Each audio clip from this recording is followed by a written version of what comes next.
Assalamualaikum warahmatullahi wabarakatuh. Perkenalkan, nama saya Desma Ayu Sartika akan menjelaskan materi dari kelompok 1, 2, dan 3. Yang pertama, definisi tarik tasrik. Tarik tasrik secara bahasa terdiri atas dua kata, di mana kata tarik artinya sejarah dan tasrik adalah syariat atau hukum. Jadi dapat disimpulkan bahwa tarik tasrik adalah ilmu untuk mempelajari sejarah hukum. Menurut Ali As-Sayis, tarik tasrik adalah ilmu yang membahas keadaan hukum pada zaman Rasul dan dengan uraian periode hukum itu berkembang. Objek tarik tasrik terbagi menjadi 3. Yang pertama adalah tarik al-imtiqodiyah, yaitu mengkaji hukum akidah tauhid di dalam ajaran Islam melalui dakwah yang disampaikan oleh Nabi. Tarik al-amaliyah, mengkaji ruang lingkup hukum keluarga, sholat, zakat, haji, dan lain-lain. Yang ketiga, tarik al-akhlaqiyah, yaitu menguji ahkam dan tasawuf, hukum samawi dan kontroversional. Hukum samawi adalah hukum yang diturunkan secara langsung dari Allah Subhanahu wa Ta'ala yang disebut dengan yakni Kitabullah atau Al-Quran yang sifatnya tidak bisa diubah lagi ketentuannya oleh manusia. Hukum kontroversional adalah hukum yang dibuat oleh manusia, yaitu para pihak dewan yudikatif dan unikatif, dan sifatnya dari hukum ini bisa diubah seiring perkembangan zaman. Prinsip dasar perundang-undangan Islam. Selanjutnya, prinsip dasar perundang-undangan Islam meliputi prinsip umum dan prinsip khusus dinamika. Prinsip hukum ialah prinsip ketentuan hukum Islam yang bersifat universal, sedangkan prinsip khusus yaitu prinsip setiap cabang hukum Islam. Prinsip perundang-undangan hukum Islam meliputi prinsip tauhid, memperhatikan kemaslahatan banyak orang, mewujudkan keadilan sosial dan tidak memberatkan dan sedikit beban. Selanjutnya, dinamika hukum sebelum Islam, yakni seperti pada zaman Nabi sebelum Nabi Muhammad SAW hadir, seperti halnya pada zaman Nabi Musa yang diberikan hukum jika dia bersalah dan ingin bertaubat, maka dia akan membunuh dirinya sendiri. Lain dari hukum pada zaman Nabi Muhammad SAW. Apabila seseorang bersalah dan ingin bertaubat, maka hanya cukup dirinya beristighfar dan meminta ampun kepada Allah Subhanahu wa Ta'ala atas segala perbuatannya dan yang telah dia lakukan. Selanjutnya, tarik tasrik pada zaman Nabi.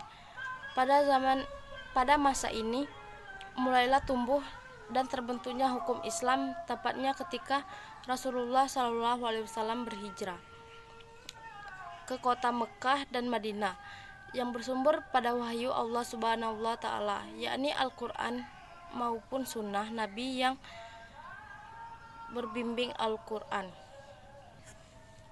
Selanjutnya dari kelompok 2, yaitu penetapan sumber hukum pada zaman Nabi Muhammad SAW. Yang pertama, Al-Quran. Al-Quran adalah perkataan Allah Subhanahu wa Ta'ala yang diturunkan kepada Nabi Muhammad SAW yang sampai kepada kita secara mutawatir, yang dimana dengan membaca isinya dan mengamalkan kandungan hukumnya merupakan bentuk ibadah kepada Allah Subhanahu wa Ta'ala.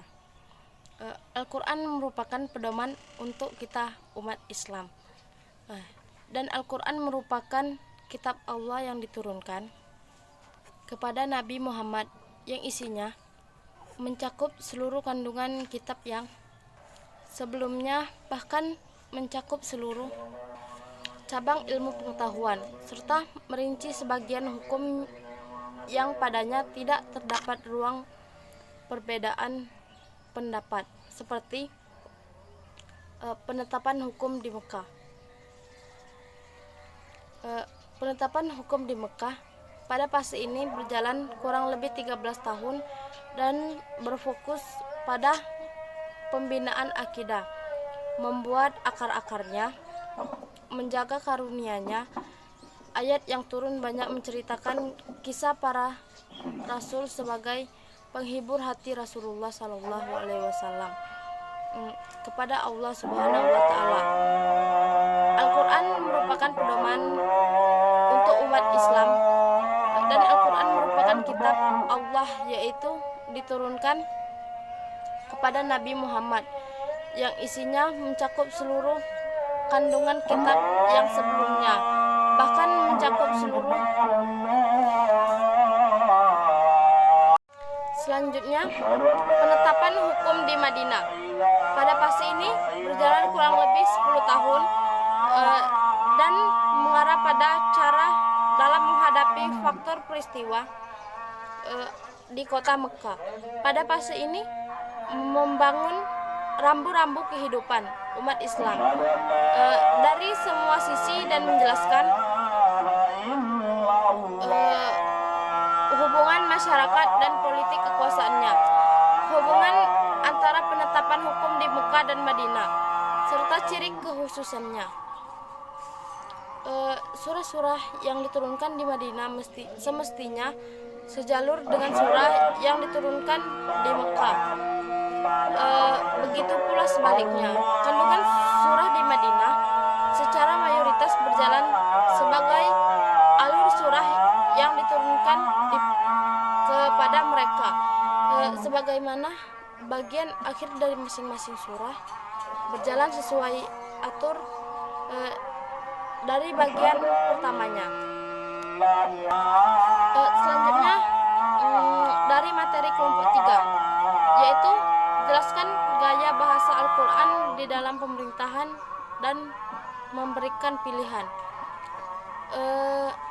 Tuntutan dibagi menjadi dua, yaitu tuntutan untuk mengerjakan sesuatu dan tuntutan meninggalkan sesuatu.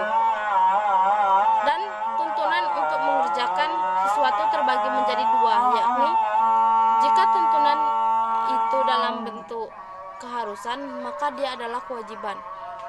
Jika ketentuan itu tidak terbentuk keharusan, maka itu adalah anjuran yang dinamakan sunnah. Adapun tuntunan untuk meninggalkan sesuatu dibagi menjadi dua, yakni jika tuntunan itu terbentuk keharusan, maka itu adalah larangan yang disebut haram. Jika tuntunan itu tidak terbentuk keharusan, maka itu adalah kebencian yang disebut makruh. Adapun tuntunan memberi pilihan bagi manusia antara mengerjakan sesuatu ataupun meninggalkan sesuatu, itu adalah kebolehan, sedangkan sesuatu yang dijadikan objek pilihan tersebut dinamakan mubah. Apabila ada salah kata, salah penjelasan, salah ucapan dan sebagainya, saya mohon maaf, dan kepada Allah saya mohon ampun. Wabillahi taufiq wal hidayah. Wassalamualaikum warahmatullahi wabarakatuh.